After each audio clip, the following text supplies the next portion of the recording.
大家好，又係我阿租啊！港澳人士喺大灣區買樓嘅政策咧，聽到一頭霧水，限購、貸款、流水，樣樣都唔知道。今日我就用一條 video 同大家講到明明白白、清清楚楚。一、限購資格，首先啦，最重要嘅問題，你有冇資格買啊？記住一個好大嘅原則嚇，喺大灣區內。9個城市咧對港澳居民買樓上基本除咗廣州、深圳部分地區之外，其餘嘅城市都係完全開放啦。就係攞珠海、中山嚟講政策啦，好簡單。以前要社保、要工作證明，而家通通唔使啦。只要你係香港或者澳門嘅永久居民，持有回鄉證，就可以以家庭為單位，喺呢兩個城市下無限購買住宅產品。聽清楚兩個關鍵詞：家庭同無限購買。內地購房同香港唔同物業所屬權嘅，並非個人而係以家庭為單位。同時目前呢個階段，只要你資金充足嘅話，隨便買啊。第二點，按揭嘅利率資格有咗之後，咁第二個重點，錢點樣計呢？可唔可以做按揭呢？答案係可以嘅，而且比你想象之中更容易啊！第一，首付比例，港澳人士喺大灣區買第一套房嘅首付最低可以做到1成半啊！全部樓盤都係一視同仁㗎，最低可以做到1成半。記住，同銀行政策亦都係點樣解釋呢？點樣理解呢？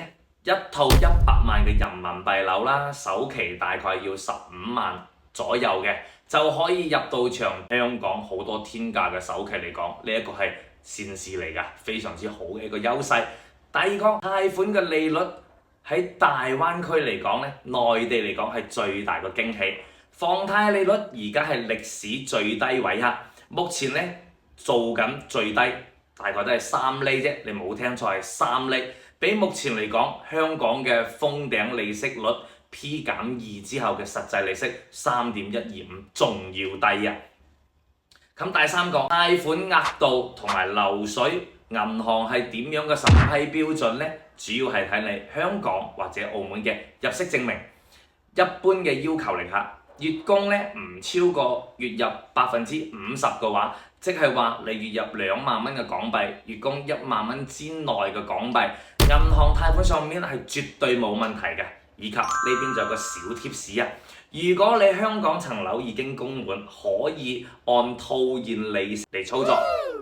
咁樣嘅話，用香港嘅銀行錢俾內地嘅樓房款，呢個資金運作起身係更加靈活嘅。三、匯率嘅流程啦。第三點亦都係好多街坊朋友問，港幣、美金點樣合法變成人民幣去買樓？目前嚟講，正規嘅渠道可以通過銀行買樓結匯，可以通過中國銀行喺內地開設個人戶口，並且準備個人資金嘅資料啦，以及房屋嘅買賣合同，即可以由香港嘅 container 轉帳港幣或者美金，轉內地個人帳戶由銀行進行結匯嘅，並且係由房款匯至到發展商嘅監管帳戶，專項所有絕對安全，絕對放心。總之，記住所有嘅匯率一定要保存好單據，每一筆錢都要好清晰。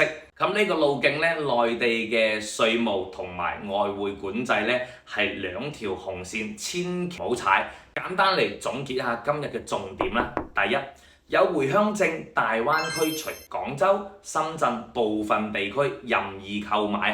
第二，首付1.5成利率係歷史最低位啦。第三，匯款要保留正規嘅單據合同，因為政策呢啲嘢話變就變啦，而且每個人嘅財務狀況係唔同一條片，冇辦法講晒所有細節。如果你想知道以你目前嘅收入同埋資金最多可以買到咩價位嘅樓盤，或者邊一個樓盤嘅發展商係可以接受到香港按揭嘅，後台揾阿租，阿租可以幫你1對1嘅置業方案，仲係唔使錢嘅，只需要浪費你幾分鐘嘅時間就 OK 啦。我係阿租，多謝晒各位收睇呢條片啦，我哋下期見，拜拜。